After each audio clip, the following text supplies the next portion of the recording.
El título de mi comunicación es Manuel Belgrano y la educación patriótica, problematizar la construcción del prócer en los ensayos y libros escolares aparecidos entre 1890 y 1912. Mi comunicación parte de una situación problema eh, basada en una lectura que realiza Sarmiento sobre la historia de Belgrano, publicada por Mitre en 1859. Según Sarmiento, la principal cualidad de esa biografía que Mitre había publicado sobre Belgrano consistía en recuperar a la imagen de Belgrano.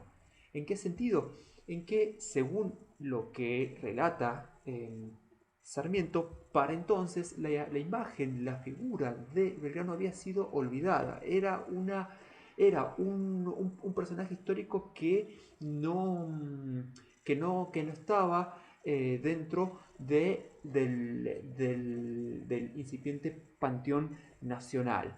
Y justamente la principal función de la biografía que publicó Mitre consistió en colocarlo dentro de ese panteón, ya que las nuevas generaciones de argentinos no lo tenían en cuenta, no lo consideraban. ¿Qué es lo que me dio a entender, digamos, esta lectura sarmientina en torno a la figura y al legado de Belgrano? Bueno, en primer lugar, lo que me hizo ver es que Belgrano no siempre ocupó el panteón nacional de próceres, tal como lo entendemos en la actualidad.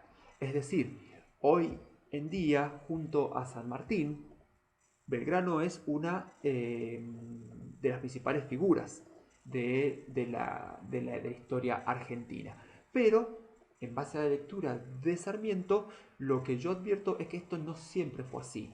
Y por eso, en esta comunicación me propongo historiar cómo fue en realidad la construcción que se realizó en torno a Belgrano en diferentes libros, en diferentes textos, tomando un periodo particular que va, como dije, de 1890 a 1912, que es una coyuntura histórica donde se piensa y pone en funcionamiento la educación patriótica.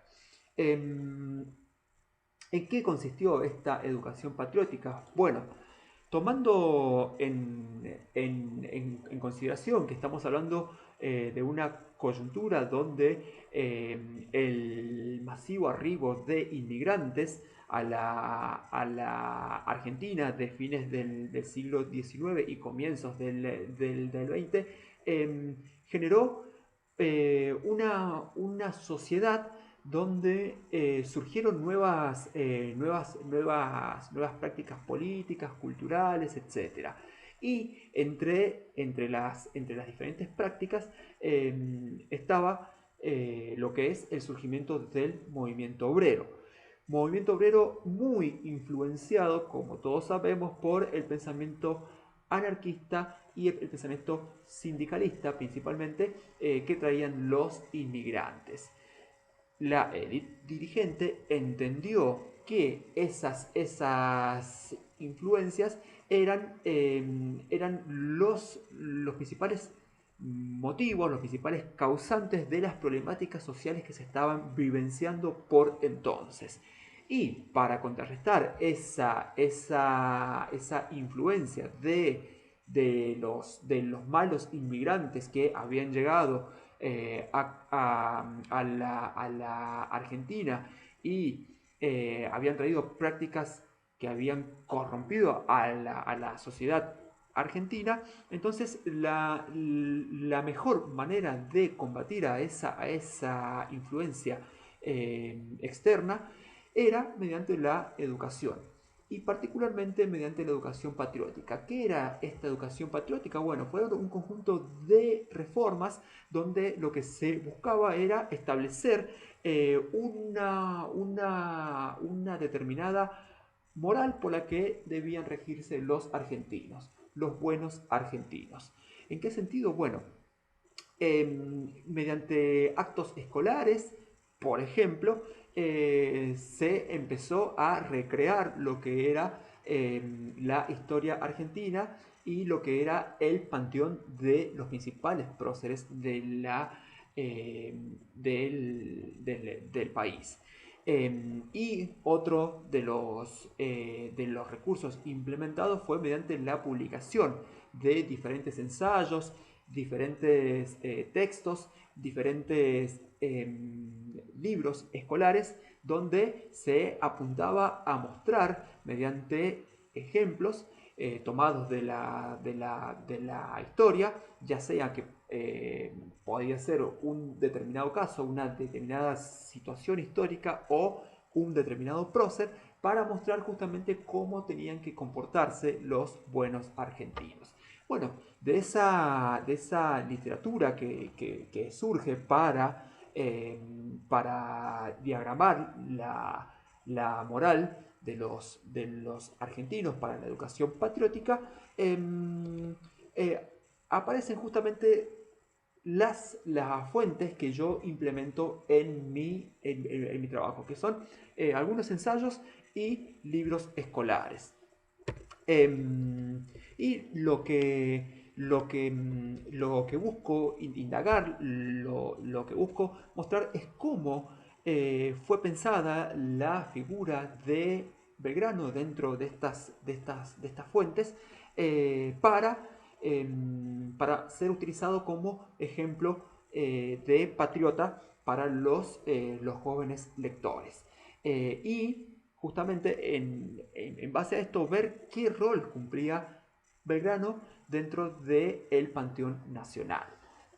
Si integraba ese panteón y si era una de las principales figuras, tal como actualmente lo conocemos. Bueno, entre las diferentes fuentes que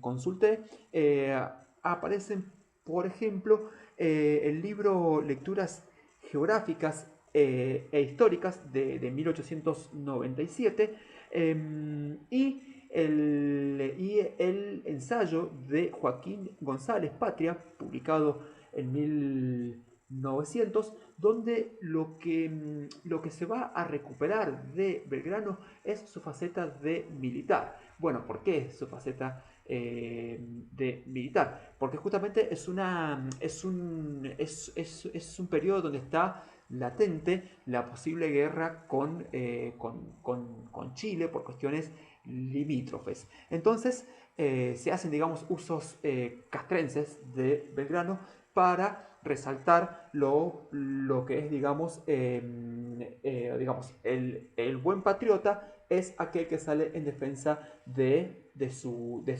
territorio. Y para ello la figura del Belgrano militar es clave en estos libros. Bueno, otro de los ejemplos que surgen es el de lecturas morales e instructivas de Berruti, donde hay, digamos, un tratamiento ambiguo de la figura de Belgrano, porque si bien se lo recupera como uno de los principales próceres junto a San Martín, hay otros pasajes del libro donde digamos, se lo muestra a Belgrano como una figura histórica importante, pero digamos como que continuamente es derrotado en las luchas. Entonces, según el texto de Berruti, la importancia de él está en la perseverancia que tuvo ante las derrotas y no, digamos, recuperarlo como un personaje victorioso que entregó, digamos, victorias a la patria. Ya en años posteriores, en el periodo del centenario, hay una lectura más benévola, si se quiere, en torno a Belgrano. Por ejemplo, la lectura de Ricardo Rojas en la Restauración Nacionalista de 1909, donde se recupera al Belgrano educador. Y sobre todo, quien más interviene para recuperar a Belgrano como un prócer clave de la historia argentina es Levene, con Cómo se ama a la patria de 1912, donde bueno, lo va a valorar desde diferentes perspectivas, ya sea desde el militar, el periodista, incluso recuperando, digamos, su pensamiento favorable a la monarquía, es decir, va a recuperar al pensamiento monárquico, entre otras consideraciones. Es decir, este breve repaso que yo hice en torno a los manuales escolares y a determinados ensayos que aparecen en el periodo indicado, me permite llegar a dos consideraciones principales. En primer lugar, Belgrano fue una figura que a fines del siglo XIX y comienzos del XX integró el panteón nacional. Es decir, en los libros se lo recupera, se establece la importancia de su figura para la historia argentina. No obstante, el segundo punto a destacar es que si bien se lo recupera, aún no integra junto a San Martín el, el panteón como los dos ejes principales de la historia argentina, tal como actualmente los conocemos y los consideramos. Es decir, para entender o para captar el momento en el que se consagra definitivamente a Belgrano como el prócer de la Argentina, hay que esperar a un periodo posterior al siglo XIX y a los tiempos del centenario. Bueno, eso es lo que tenía para comunicar. Muchas gracias por su atención.